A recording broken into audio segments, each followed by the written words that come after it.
Okay, so I didn't realize this until yesterday, but apparently all of our labs, every section of the lab is either on Wednesday or Thursday before this lecture. So that's very convenient because you have the first lecture of the week, then you have your lab, and then you have the second lecture of the week. So that's fantastic, which means we can already get started on the stuff for the next week. So hopefully everybody's been to their lab. Now the entire objective of today's or yesterday's lab was to get you comfortable basically with the process of opening up IDLE, right? Installing IDLE on your computer first, right?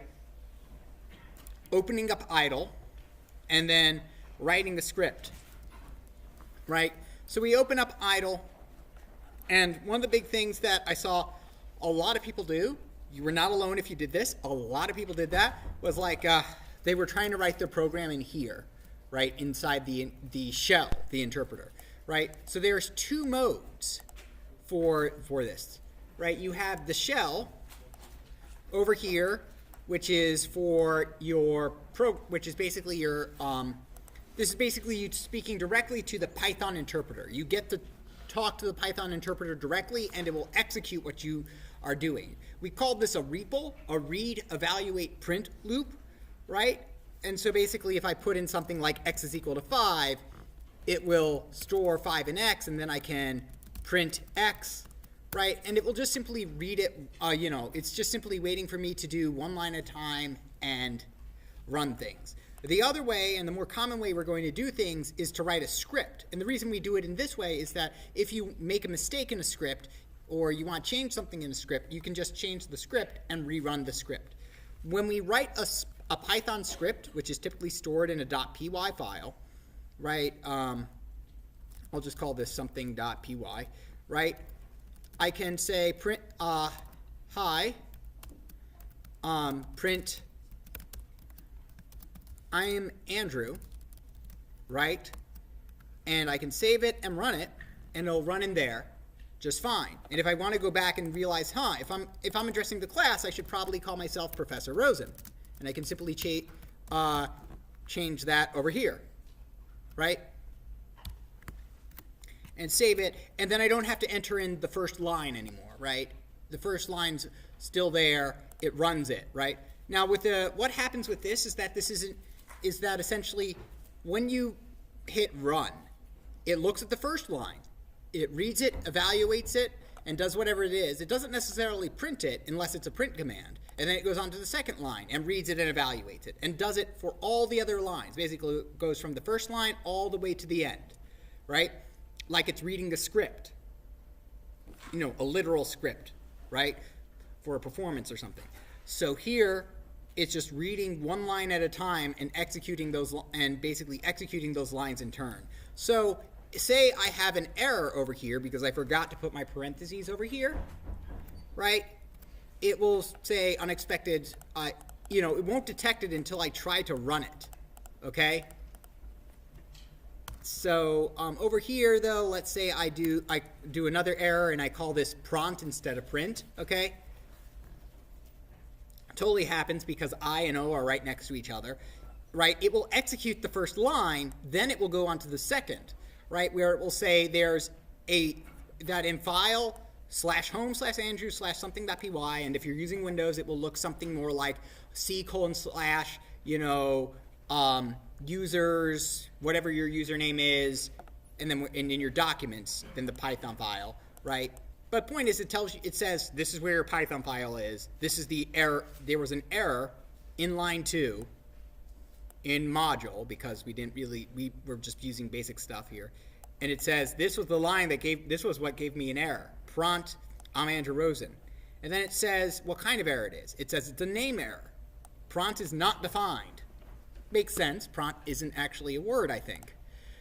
So we just simply go in and we fix that, right? Run it. So dealing with those kind of errors are pretty easy. So let me go ahead and just quickly open up your textbook, which is a lot easier than it looks like because we have a lot of copies in the student center. It's worthwhile picking up that textbook so you have a good reference to it. But again, it's online here for you to use. I try to go out of my way to find you a cheap textbook. You can get it for like 25 bucks to 30 bucks here, right? And on Amazon. So I went out of my way to find a good textbook that was cheap. Chapter 0 is pretty important. It's kind of the why bother being in this class in the first place, and what what you might hope to get out of it, especially if you're not a computer science major, right? If you're a computer science major, the point of taking this is because we said you have to take this course. But this goes over all the things and talks about those and how actually, while we do require like college algebra, whatever, what's 1021 anyway, math? Is that college algebra? Yeah.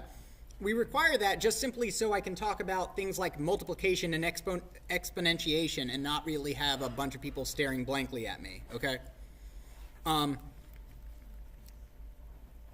then it has a pretty good summary down here about how to install Python, how to start idle, how to work with the interactive shell, and this important thing down here, which is how to get help, which basically shows you exactly the process that almost every programmer will use if they get into an error, which is that they take this error, they copy it, they paste it into Google, and then they look to see what's going on there. There's the Stack Overflow is a good place to check out stuff, but the Learn Programming subreddit on Reddit is pretty good as well. And then it has basically how to ask programming questions, right? In a way that basically is actually, that allows you to get help. So it's very, very good there. And right now we're in chapter 1, which is just simply summarizing like all the things we're doing with Python, right? Like working in the REPL. And right now, I'm going to work in the REPL. So we discussed a lot about the print exercise, about the print line, about printing yesterday, right? And we talked about strings specifically, like whatever between these quotation marks we can print out. We also mentioned briefly about something called escape sequences, right? Which is that if I wanted to print out, if I wanted to cast some doubt into my rank, I could surround my name with quotation marks, right? But quotation marks begin and end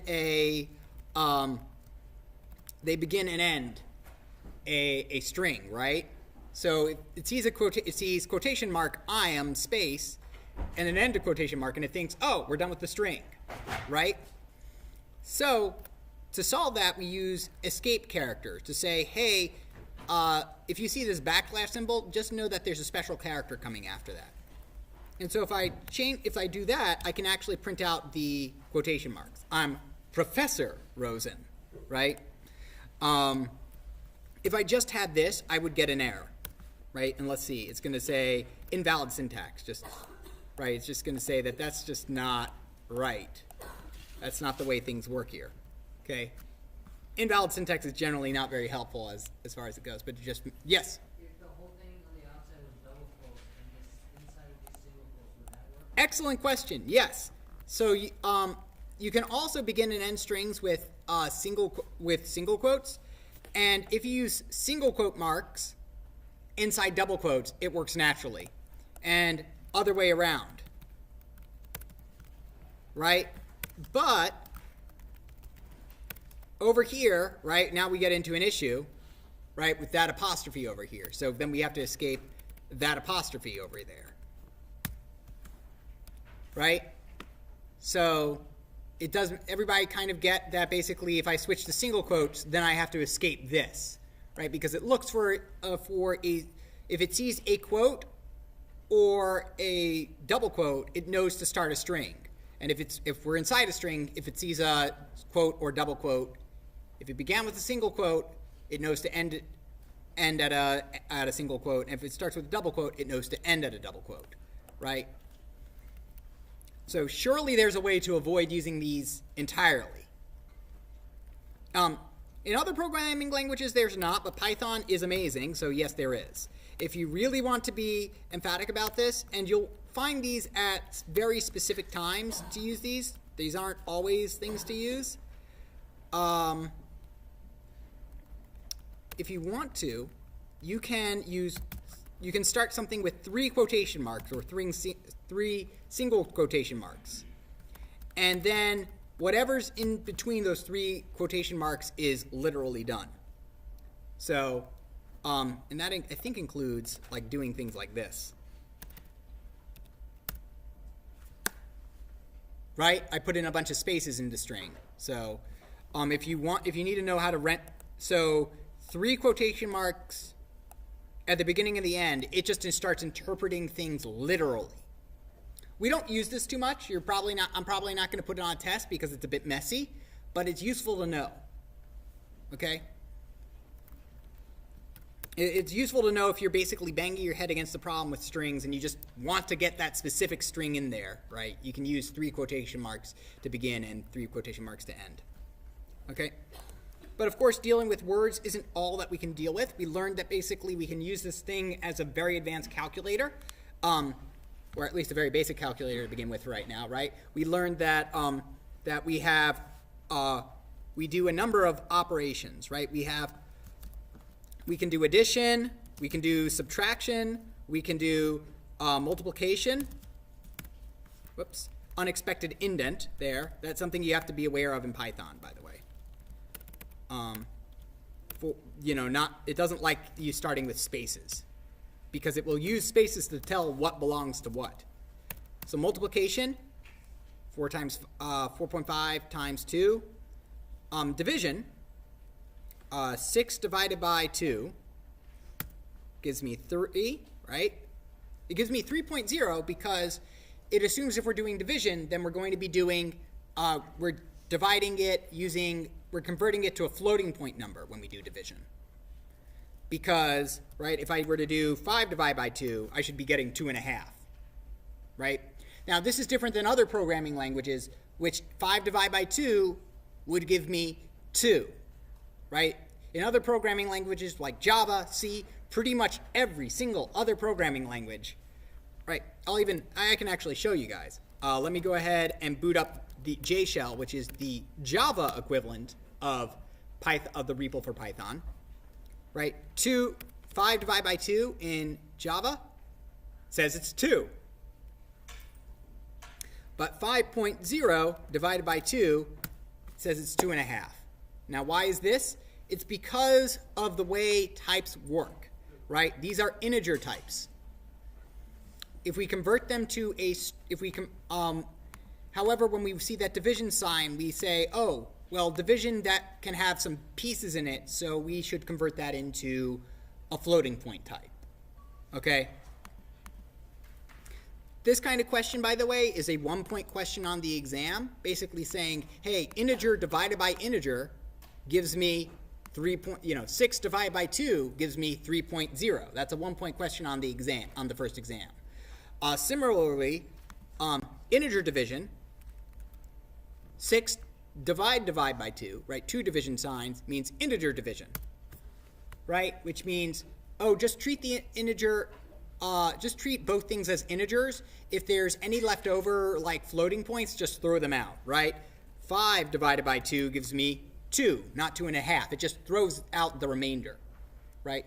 And this is because it uses 4th grade arithmetic here, right? 4th grade long division, where basically if you divide, right, if we did long division, it would be 5 divided by 2. 2 goes into 5 twice,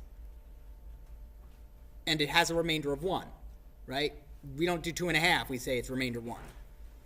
Which brings us to the, I guess, 6th operator. I don't know how to count, right? I don't know how we're counting this. Are we counting division as 2 different operators? Sure, let's go with that. So 6th operator, modulo arithmetic. Let's go ahead and see 7 mod 3. So this is asking, what is the remainder after 7 has been divided by 3? And the answer is, well, 7 goes in twice with the 3 goes into 7 twice with the remainder of 1, right? One way to calculate the modulo is you can keep subtracting this side from that side until you can't subtract anymore. And then whatever's left over is the remainder. Couple of interesting things with this is, like, if the thing on the right is bigger than the thing on the left, then it really just doesn't do anything, right?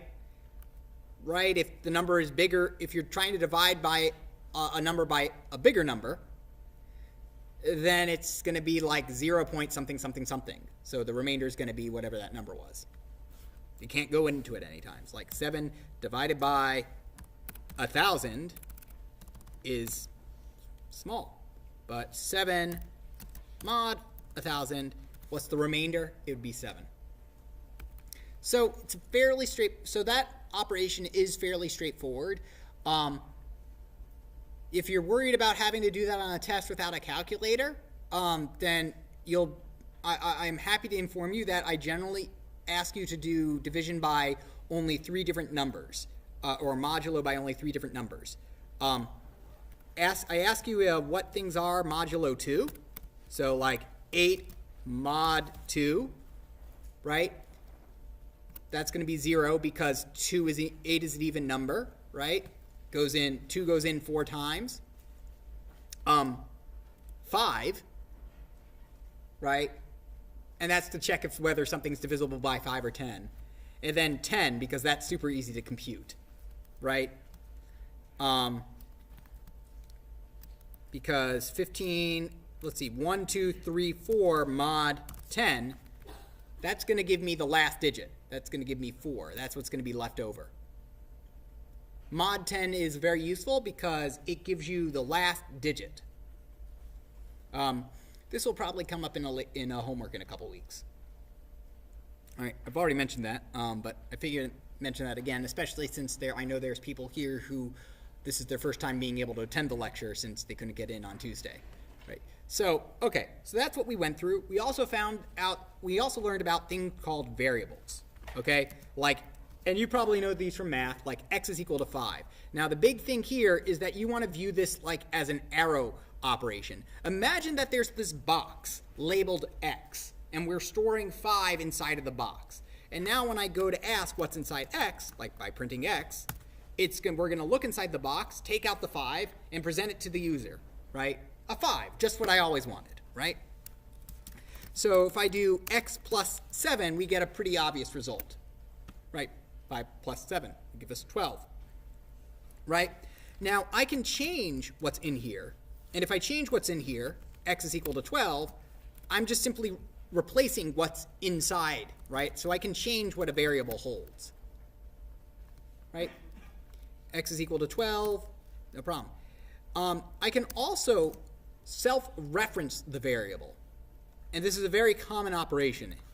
So, and remember, this equal sign is not actually equals. It's what we call the assignment operator in Python and in Java and in C. And what it translates to is that we evaluate this expression on the right and we store it in the variable on the left. Okay? We evaluate the expression on the right. So what's the expression on the right? It's x plus 1. What is x? X is 12. 12 plus 1 is 13. So we take 13 and we store it in x. So x's value is now 13, right? So it's updated x's value. This is extremely useful because we can update a variable by a certain amount. We can often shorthand this. X plus equals 1. This means that we increase x by 1. This is shorthand for the above line. So now x is equal to 14. Let's see if I can pull out this microphone without completely destroying everything. There we go. That way maybe I don't have to yell. All right. So x is equal to x plus 1. That incremented it by 1. X plus equals 1 also incremented it by 1. There's also, as you might guess, a downward calculation, minus equals. These are pretty easy to remember. Just take what's on the left and modify it by this much on the right. So x is now 13. Anybody want to guess what this does? Multiply by 2. Yep. So 26. And there's a divide equals as well. You rarely see this.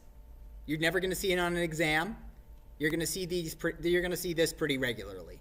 Okay? Times equal, you're almost never going to see. and you'll be able to infer because you see plus equals so often. Okay. But just basically remember that this is shorthand for this, where we're taking the value on the right and storing it on the left. Okay. Now, variables, we can't just name it what we want, right? I can't say 5 is equal to 7. It starts yelling at me that I can't assign to a literal. This means I can't take 7 and store it in a literal value of 5, right? A literal being the literal value, like literally the literal value. So I can't do that. So there's some rules for variables, obviously. I can't name this, for instance, Five Guys. Right? There's rules for variables. Okay? So let's see. What are those rules? Well, they're pretty straightforward, but our book does cover them. Let's see. Go down to here, which is that variables can only be one word. So, for instance, my variable is okay. Okay, but my variable with the space in it is not okay, right? It can only be one word. It can only use letters, numbers, and the underscore character. Okay? So, again, my variable 3 is equal to 7. That's perfectly fine there. My variable 3 or my underscore variable. And I'll get into like when should we use underscores and when should I use capitalization. I'll get into that in a second. And then it can't begin with a number, which we just saw. We can't do this. Okay?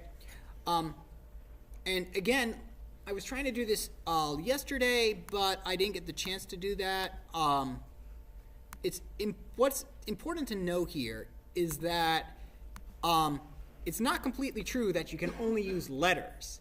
You can use anything that's a glyph that's not a number. So, for instance, konnichiwa, I misspelled, konnichiwa. There we go. And then switch back to English. So that's just simply good afternoon in Japanese. I said switch back to English. There we go. Is equal to 5. Oh, invalid character as an identifier. Boom, boom, boom, 5. There we go. So we stored that in 5. So we stored 5 in konnichiwa, and then I can simply, simply, it requires me typing again. So I can now ask for that value back out, and it gives me 5. So you can use Unicode if you care to, be like that. But Python is Unicode friendly. Other languages are not Unicode friendly, which means it plays very nicely with foreign languages and parsing text files in foreign languages. That's awesome, right? Other languages, it's a pain in the butt to deal with that. Okay.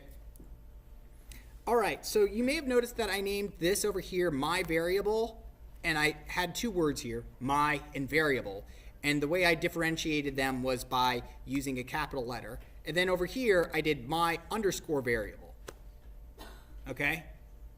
Now, these are 2 different, basically warring factions in the computer science world, so to speak. This way of doing it is called camel casing. Why is that? It's because of this, camel case variable, where basically the variable looks like it's called a camel case because the variable has a lot of humps in it. That's why. I know, it's terrible. But basically for camel case variables, you separate your words out by using a capital letter for everything. We like to start all our variables with lowercase letters. Why is that? One is convention. I like to think of it as because programmers are lazy people, and we don't want to bother hitting the shift key every time we want to reference a variable. Right? The more lowercase we can type in, the better. The other way of doing things is is to use underscores to separate words. Underscore variable is equal to 6, right? And you separate things with underscores. Which way is the correct way? Python, most of the Python documentation is written using underscores. I prefer to use camel casing. It doesn't matter which one you use so long as you're consistent within the same program, right? So if you're using camel case in one program, it's okay to use underscores in the other program, but be consistent about it, right? So don't use camel case and underscores in the same program. There's nothing stopping you from doing it, except the fact that you're going to go, wait, did I name my variable with an underscore, or was it a camel case? I can't remember, right? So that's why you want to be consistent, right? Use the one that works for you, right? Right, as it says here from PEP 8, which is the style guide, consistency with the style guide is important. But importantly, know when to be inconsistent. Sometimes the style guide doesn't apply. When in doubt, use your best judgment. All right. Now, in a lot of programming languages, my variable is a bit long to type, right? And X is a bit, we use that for numbers and stuff. So a lot of times we use what are called metasyntactic variables. Don't bother writing that down. But it's just a fun word if you want to look it up on Wikipedia. Metasyntactic variable. And what those are is that those are variables used in programming languages as nonsense variables. In other languages, we typically use foo, bar, and baz just to represent variables that we're just making up at any given time. So if you see me using foo, bar, and baz, and if you've got any background in the military, you probably get that.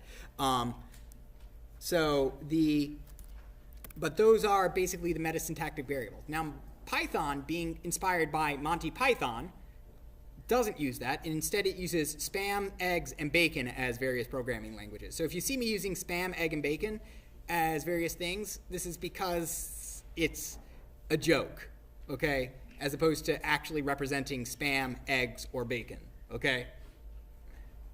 And if you need to look it up look it up after class, the spam sketch, all right? All right, so that's essentially it for this stuff. The last thing that so that's really it when it comes to numbers, right? We've got our floating point numbers and we've got our other numbers. So let's talk more about strings, right? Word is equal to hello world.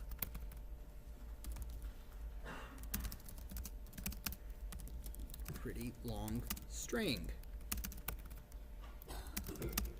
Wonder how long it. So there we go. Word is equal hello world. This is a pretty long string. I wonder how long it is. Okay? Yes? When does spacing matter compared to one number? When does spacing number? When does spacing matter? Don't put spaces in front of stuff. That's when spacing matters. No, like between pause and forward, As you can see, it doesn't matter here. It doesn't matter for the equal sign. When you're writing an expression, the spacing doesn't really matter too much. So now word is a pretty long string. I'd like to know how long it is. Just because. But obviously it's a bit of a pain in the butt to go and count it like 1, 2, 3, 4, 5. That's a bit long. I don't want to bother doing that. So there's a nice function in Python that allows us to ask what how big anything is. And that's the length function. So this is a function that's programmed into Python, and you can tell it's programmed in because this just lit up purple.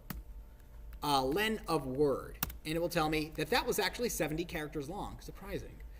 That's 70 characters. Does it work on this? Does it work on 4? No. Numbers don't have a length. They're just numbers, right? So when you have things that are of a certain size, like words or lists, as we'll get into them, the length function is used to tell how big they are. Len is pretty much used to tell how big anything is in Python. So that's pretty useful, right? So let's go ahead and write a very basic program here. Let's go ahead and write a program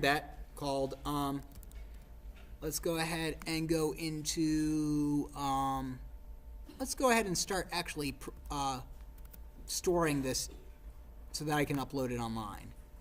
Let's go ahead and write, how big is your name? Right? Very boring program. And I'm going to go ahead and use the input function that hopefully you took a look at today. Text is equal to input. Enter your name. So what this will do is that this will prompt the user to input, it will print enter your name with all those spaces after it. And right after that, it will ask the user to input their name and store whatever I type in text. Okay? All right, so let's go ahead and just go ahead and print. Just to show this, I like to build my programs iteratively, right? One piece at a time to show that it works, right? So let's go ahead and run it. Enter your name. My name is Professor Spam. Okay? And it's done, right? It just simply took in what I did and it printed text. Now remember, this is text is an expression, right? It's a the single variable by itself was an expression, so it evaluated the expression. It said, what's inside text? I've got this big box here labeled text. I'm going to open up the box, take a look at it. Oh, it's got whatever the user input. Okay, and also note that this is just not going to go on. If I run this, program, it's just not going to go on until I enter something. It will wait until the end of time. But if I do not enter something, it won't do anything. Okay? Yes? Do you need to put like a string statement inside of the input, or do you have a blank input and just one? Excellent question. Let's go ahead and try it. Because I'm not precisely sure. I think it works without it. But, so now it's just waiting for me to put in a line down here.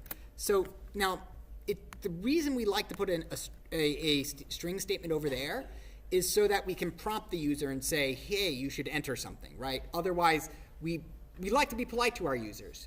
They won't know what to do otherwise, right? So we've got that. We can say, your name is, and then we can do that string concatenation plus text, right? Why don't we give it a better name? We can rename this variable into name. Yeah, input name. Enter your name. It's equal to name. Your name is plus name. And now let's try something else. Let's go ahead and print your name is this long. Print.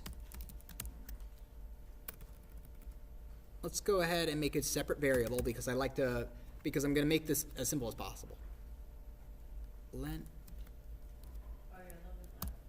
Oh, yes, I forget. Length is equal to len name. Print.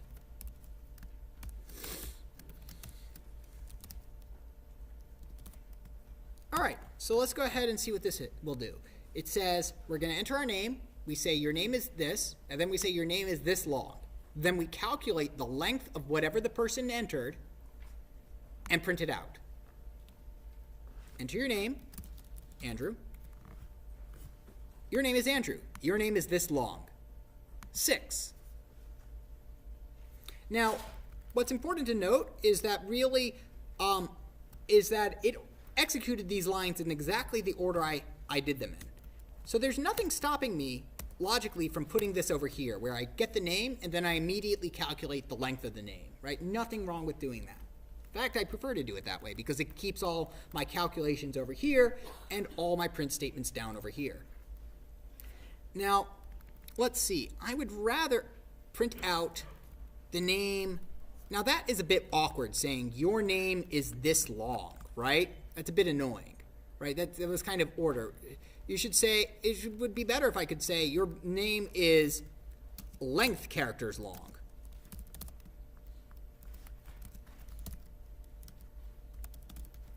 right? That's less awkward.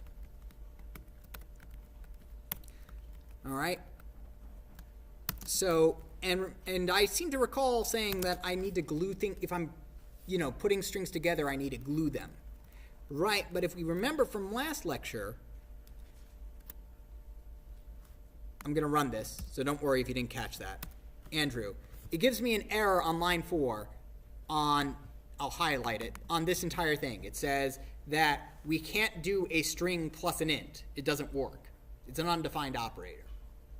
Right? You can only add strings together. You can only add strings together, or you can only add numbers together. You can't add strings to numbers or numbers to strings. This is a annoying safety feature in Python, and if you're coming from Java, it will annoy the heck out of you. It's one of the very few things I hate about Python, which says something. I love Python to death, but this is one of the things I hate, which is that basically that in order to make sure that strings can be concatenated together, you have to turn it into a string. To do that, we learn our second function of the day, which is the str function. So surrounding a number of any type or anything with the str function will automatically convert it to a string so it can start playing nice with other strings. Enter your name. Andrew, your name is 6 characters long, right? So why did it have 6? Why are there no spaces between the 6 and is in characters? Why are there no spaces in between there?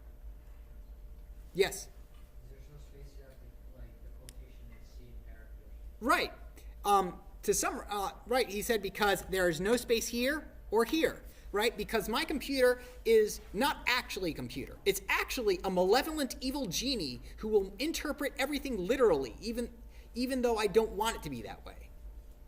Right? It's best to think of your computer that way sometimes. That it's just an evil genie who will maliciously interpret whatever you tell it to do. Right? It says, oh ho ho. Okay, you want to say your name is and then glue that directly to 6 with nothing in between it. Right? Because it doesn't know you might want a space here or a space here. It might be that you don't. So here I put in a space, and then I put string length, and then I put a space afterwards.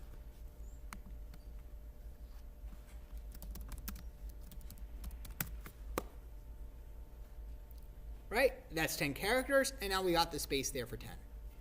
All right. So let's go ahead and take a look at, so we can turn an integer into a string. Let's look at doing the reverse. Okay, let's go ahead and try this. Age is equal to input.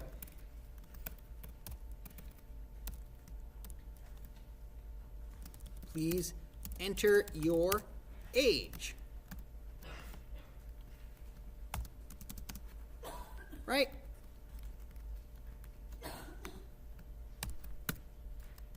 Print you are, right, plus, and so we'll convert that integer into a, so you are plus age plus years old, space, quotation mark, type, yes.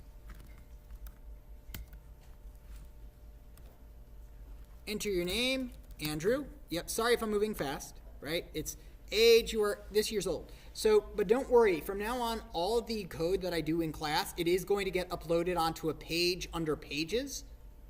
So that if you miss writing down the code in class, it's going to be up online in this folder for you guys to see. I do this for every single class I teach. It just wasn't for the first one because the first one's Hello World, and that one's a bit boring to do.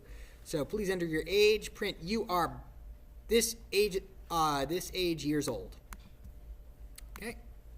So please enter your age here.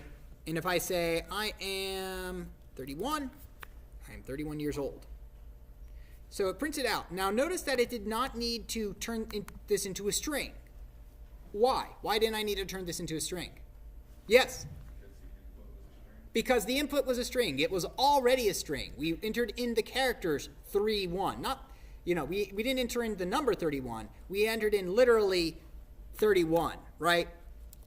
For instance, let me go ahead and show you something. Print type, don't worry about type. You can kind of guess what it's going to do. It's going to tell me what type of variable it is. So print type of length, if I can spell it, right? Got my PhD in computer science, not in English. So let's go ahead and do type of age, right? So Andrew, 31. So it says that the length is a number. It's an integer. But the age, what I entered, which is 31, is of class str, which you can kind of intuit that means it's a string, right? Str, short for string, right? That was the function we used to turn something into a string. Don't worry about type. I'm not really, that's one of those things I'm not going to test you on. Yes? So like numbers can only be strings, but like words can't? So integer, so that's an excellent question. How do I, because, so you have both the number 31 over here, right? Right, so 31 plus 5. But then you also have like the text 31, as in my age is 31, right? So there's a difference between basically 31, the number, and 31, like text on a page, right? Right? Like, am I supposed to read this, or is this supposed to be a number? Yes. So then we wouldn't be able to do like an arithmetic equation with that. Right. I can't do 31. Sorry, whoops. I can't do 31 plus 1 because it says that's a word plus a number. You can't do that, right? You can tell it's a word because it's nice and lit up in green for us. It's in quotation marks, right? That's how we know. If it's in quotation marks. Now, I'm asking it for an age. That's a number, right? But again, the computer is trying to be as simple as possible in this, right? And because there's nothing stopping me from entering, and I'll delete this right over here. Actually, what I'm going to do is just do this, and I'll get to that in a second. Okay, enter my name, Andrew. How old am I?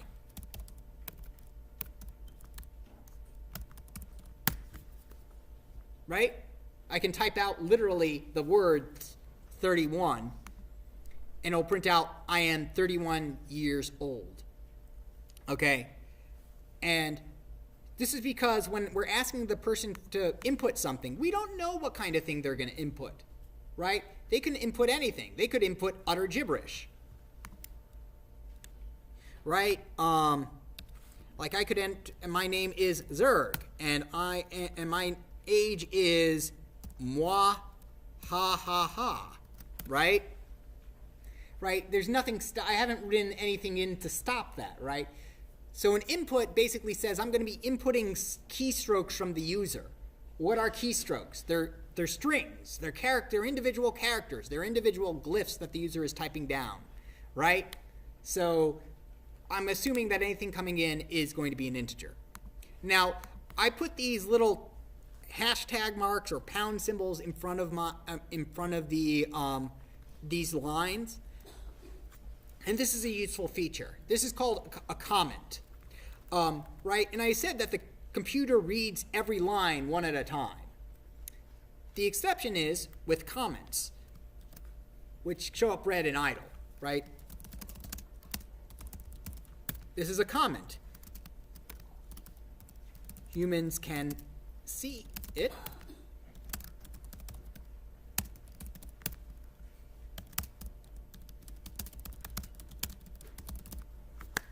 Right? So so comments cannot be seen by the compiler, right?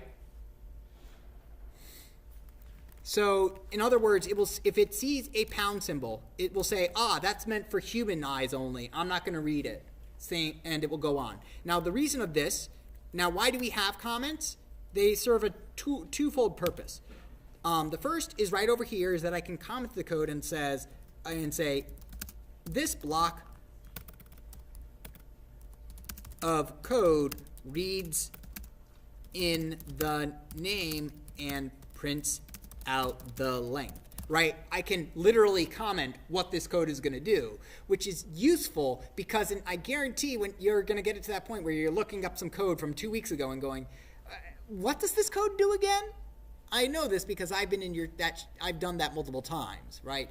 So if you write some particular piece of code that you're proud of, you might want to comment what it does so you can remember what it does, right? That's one piece of it. The other piece of it is for debugging purposes, where it can kind of turn off a line right over here, right? So I'm no longer printing those lines out, right? I can turn off lines of code essentially by just commenting them. All right, so that's what goes on over there. And comments can go anywhere, like this. But comments just go on until the end of the line. Okay, it just goes on until the end of the line. So, okay, so we got this. So let's go back to here. We ask them to enter our name. We print out, you are blank age old. And again, that's just a string. So if I wanted to say basically, like in 10 years, you will be, right? And I'll go ahead and do this in separate lines at first, right? I'll go ahead and do it by saying print age plus 10. Now, if you're following along, you're probably guessing that this is going to give me an error, right? Where I say, let me actually go ahead and put this over here, and this over here, and I think that works, actually. Nice.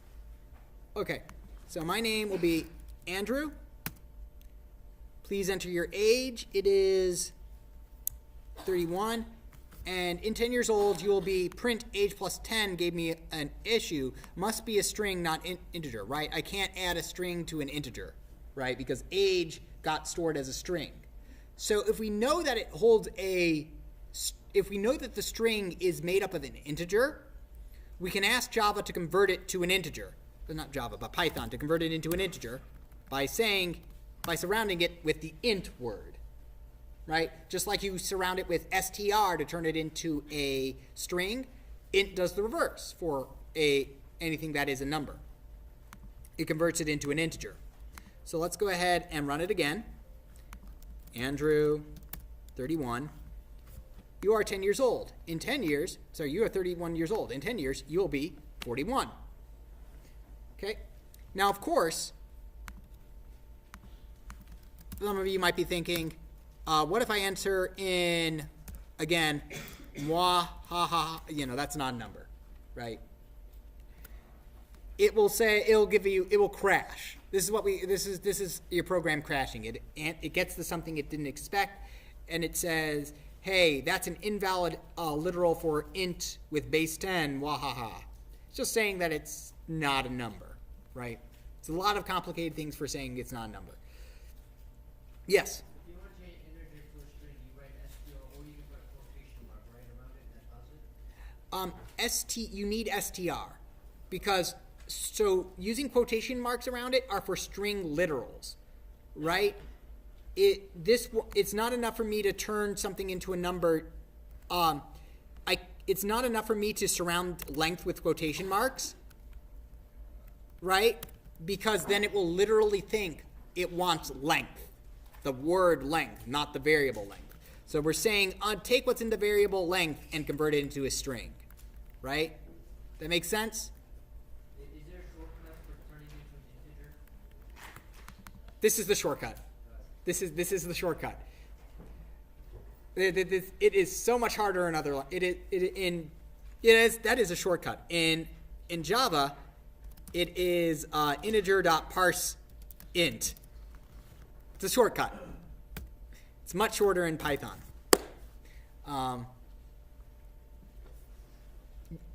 Yes. So I'm guessing like if you want to put it within the string, it do like str. Yeah. Parentheses int. Exactly. So let's go ahead and try that over here. So in 10 years, you will be let's go over here. We'll copy that out. And that was the next step. Plus, you will be plus, and let's go ahead and put this in parentheses. str int plus age 10. So that entire expression gets converted into parentheses. Sorry, gets converted to a string, an entire expression. In 10 years, you will be,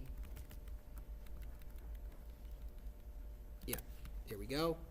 Let's go ahead and take a look at it all at once. In 10 years, you will be str plus int age plus 10, right? Now, that might look a bit confusing, but remember, it's order of evaluation, even when we're dealing with strings, which is that to say that we deal with stuff from the innermost parentheses to the outermost parentheses. So, right, the outermost parentheses say we want to print something. Well, what are we printing? This whole entire thing. Well, there's a string here.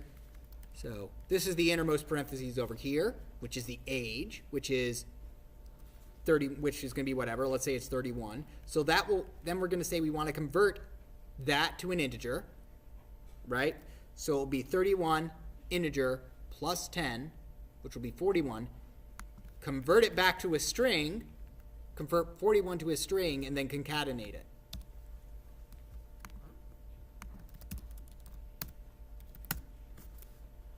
Right? Now, mind you, that's what I like doing because I'm fairly experienced as a programmer. What you're probably going to prefer doing is something like this, which is saying like age plus 10 as a variable, right? And maybe going that the age plus 10, you know, that's turned, right? Age plus 10 is equal to int age plus 10. And then in here, maybe turning it into a string.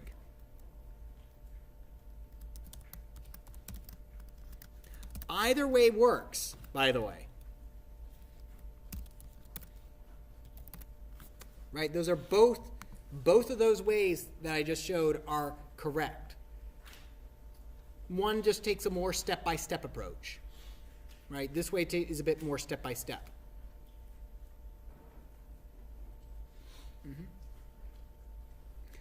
So we can turn things into integers that way. So you can turn anything into a string by surrounding it with str. If the string happens to contain you can turn anything into a integer by throwing int around it. All right.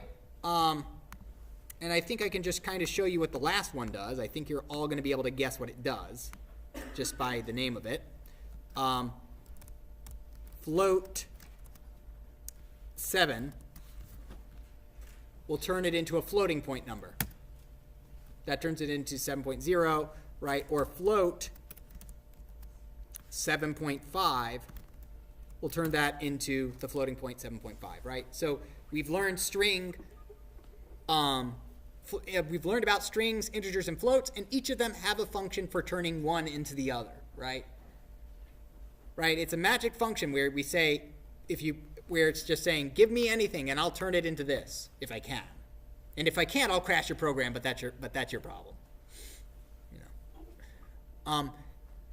You may be wondering, oh gosh, do I have to like check for errors to prevent things from turning into do I have to make sure that oh gosh, if the user inputs something and I want a number, but they enter in wahaha, that my program doesn't crash? Yes, but not anywhere close to now.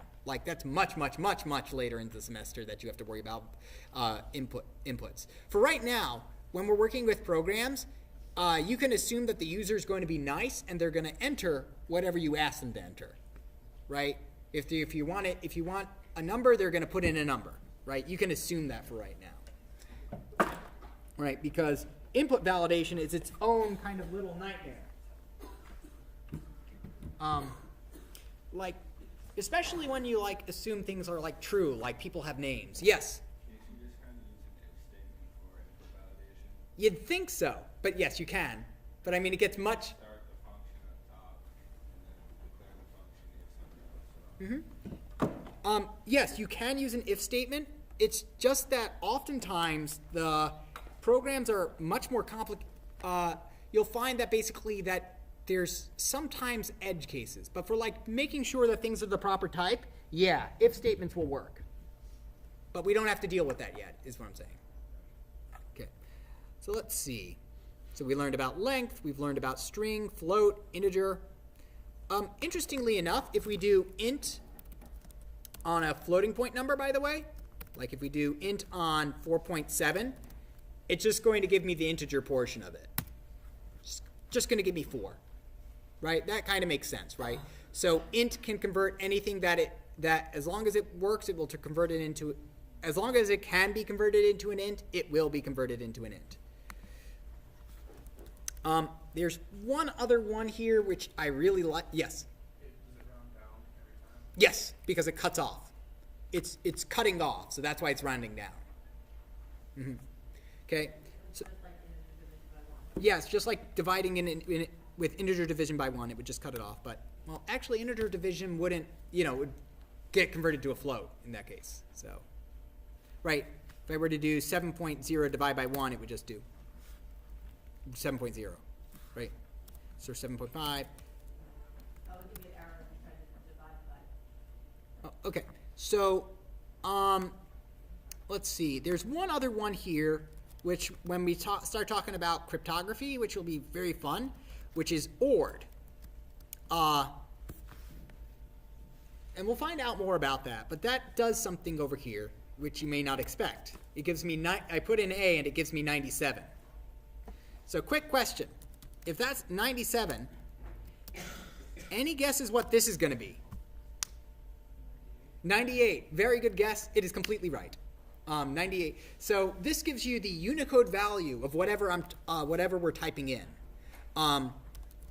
which is interesting which is fantastic because there are things that basically that sometimes you want, if you're dealing with cryptography and stuff like that, you want to shift letters. Like when we learn about the Caesarean cipher, which shifts things over by 3 letters, right? Well, what's the letter that's 3 after A? ORD of A plus 3, right? It's the one that's 3 after A. It would be the Unicode character for 100. And we'll learn about how we can kind of put that back into a character. So, so that's it for chapter 1, basically where we're just using these strings and things. Now, yes?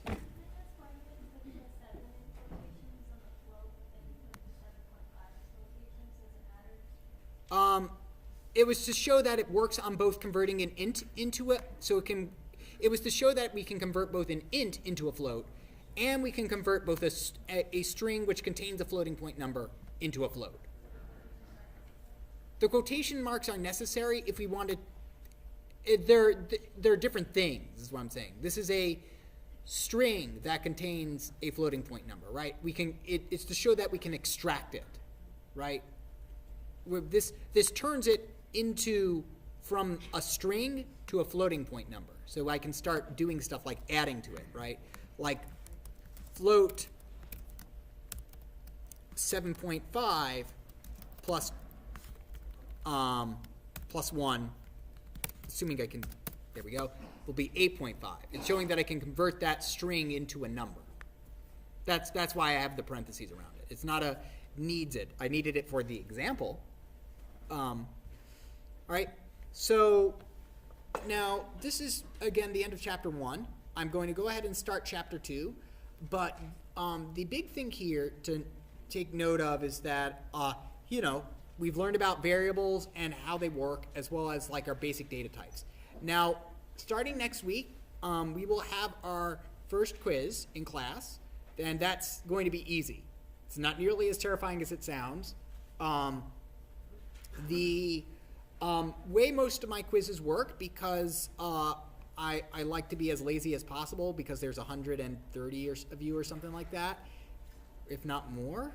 I think 150 maybe at this point. So the way it works is generally that these quizzes are Canvas, and I make them as easy for me to autograde as possible, right? Now, it's hard to autograde people doing coding, because coding is like there's like 50 different ways to do a particular line of code. So the way we typically do that is through something called parson puzzles, which are essentially, you will be asked to I will give you a program, or I'll ask you to write a small program, and by small, I mean for this time, it will probably be a couple lines long, and I'll ask you to basically put the lines in the right order. So I give you the lines, and you select from the drop-down menu what order they're supposed to go in, right? So that's not necessarily, that's not really a hard thing to do. This will be more of this quiz is more about getting the mechanics of the quiz down rather than the actual, rather than actually like testing you too much on it. And most quizzes you will get credit just simply for showing up to the quiz, right? There will typically be a multiple choice question on your quizzes with one answer, right? Like I said, so it will be literally impossible for you to get it wrong. So that's how quizzes work, as both like a participation grade and as a quiz grade.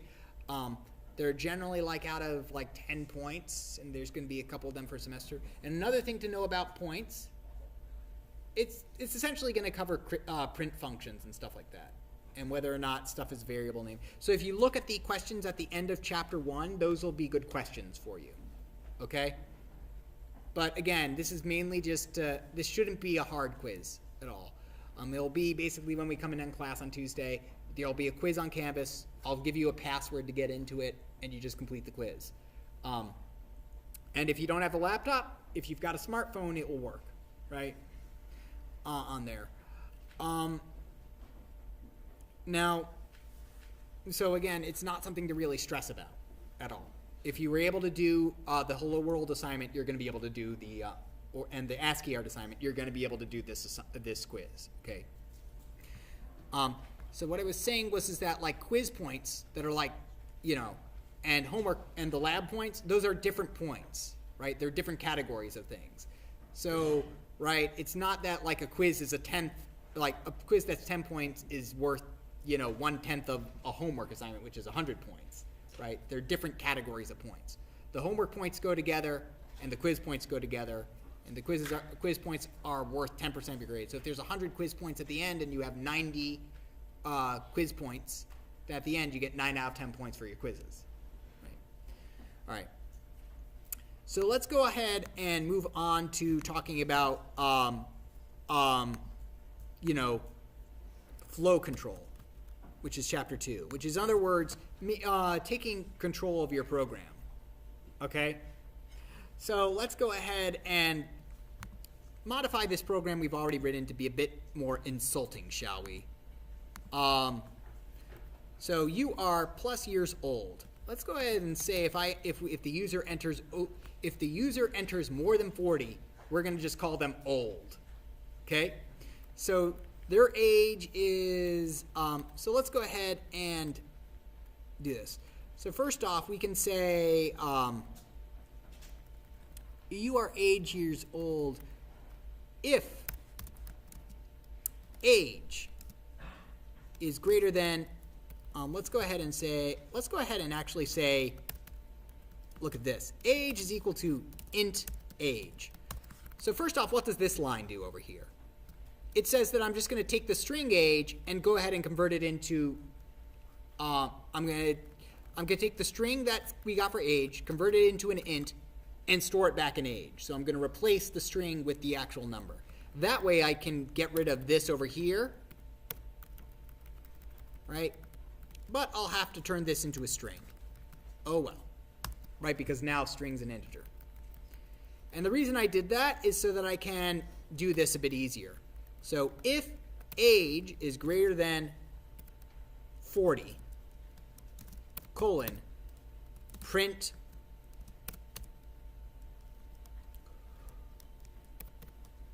old, right? Be really the meaning here, okay? So Andrew, if your name, enter your age. Let's see. And if I enter 31, it doesn't do anything, right? If, on the other hand, I do Andrew, and I enter my age, and I enter in 40, it still doesn't do anything because the if statement says what? If age is greater than 40. 40 is not greater than 40. If I enter, however, Andrew and I put 50, I get a very unpleasant message saying old, right? Now, this is the way an if statement works, right? It says if condition, and if this condition is true, we execute the block of code.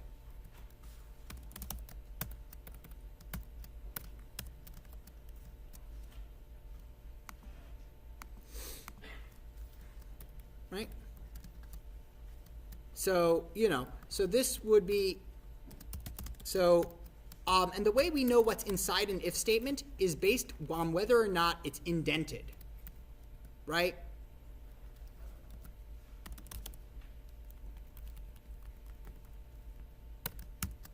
Let's go ahead and flip this around.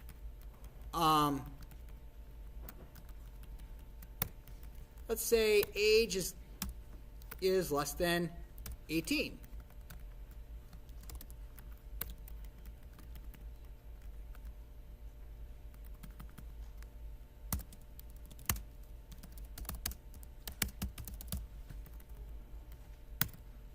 Right? So let's go ahead and run this now. If age is, so now I put in Andrew, enter your age, 15. Wow, I better watch my mouth, right? So if the age is less than 18, I print out both these things. So it prints out only these two lines if the condition is met because they are indented inside the if statement. Unlike other programming languages, Java uses white space and indentation to figure out what belongs to what. I'm going to go ahead and start with a new file for this now. I call this one, I'm going to call this rain.py, okay? Because it basically, you'll see in a sec. So, and rather than having the user do input, I'm just going to go ahead and just put like temp is equal to, let's say it's whatever, 32, right? And if the temp, right, temp being short for temperature here, is less than 40, print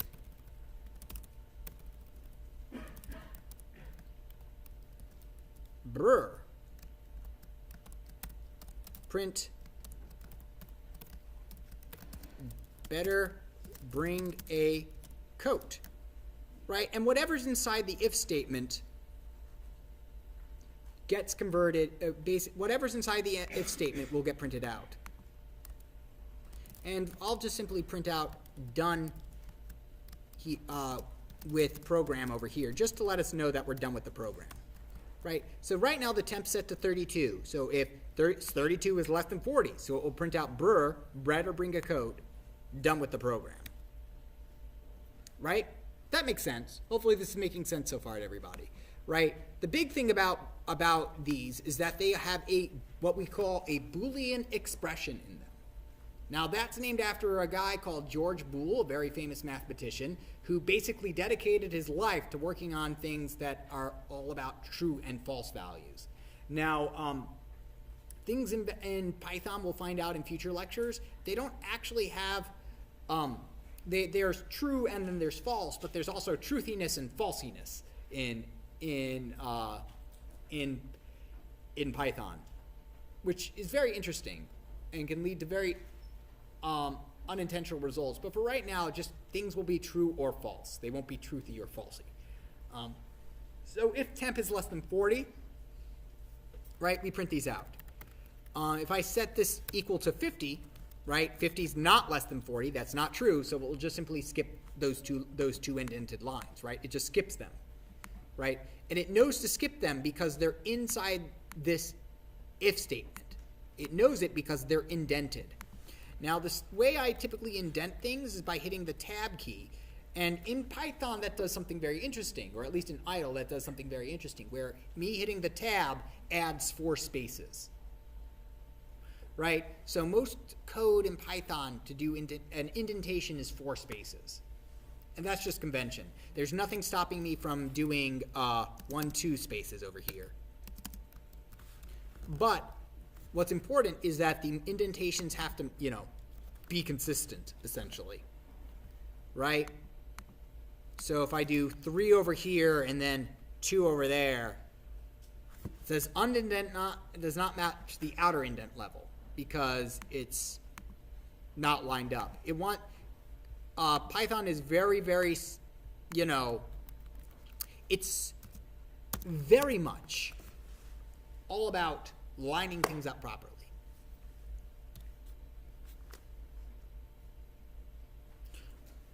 Okay, so that's an if statement. Now these if statements can be can also be nested.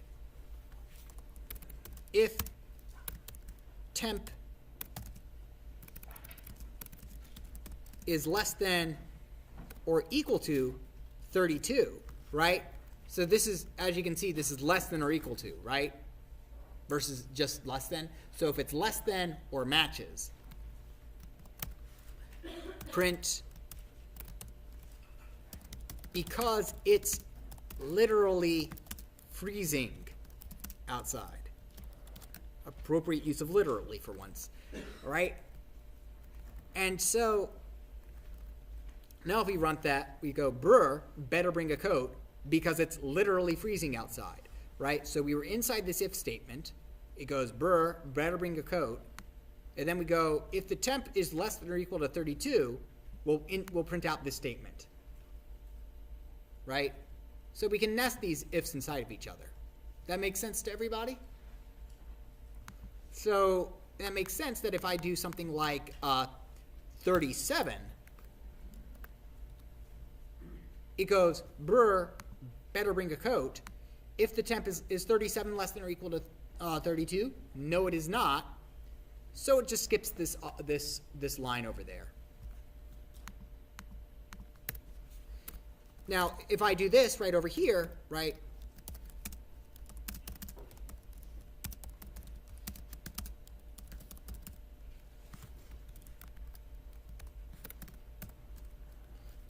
right, just that. What do I look like, a weatherman? That's going to print out, brr, better bring a coat. What do I look like, a weatherman? Right, it checks this line. Is 37 less than 32? No, so it skips the next indent and goes on and continues into the same indentation level, right?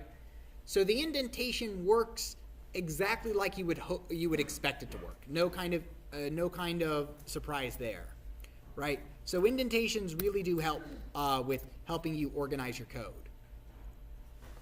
and understanding what matches to what.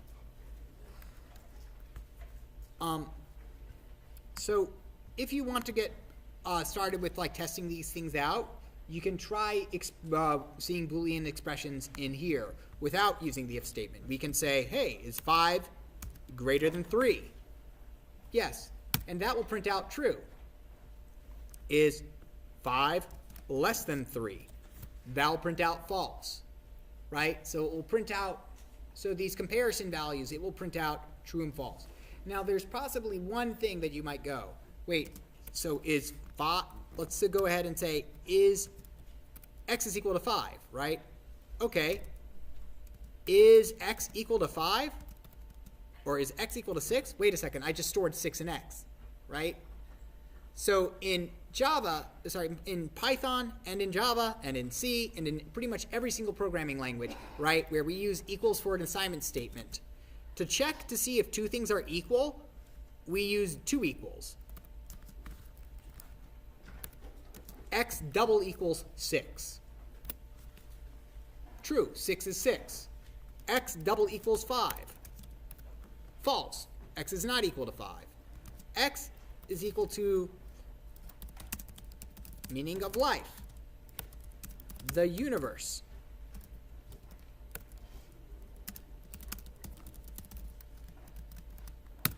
No, it's not. Right? So it doesn't So we use double equals when we want to compare if two things are equal. We use one equal sign if we want to use an assignment statement. So we'll continue more on these Boolean statements and expressions in our next lecture. I will go ahead and upload this online when I get the chance. It does take me a bit of time to upload these since they end up being pretty large video files.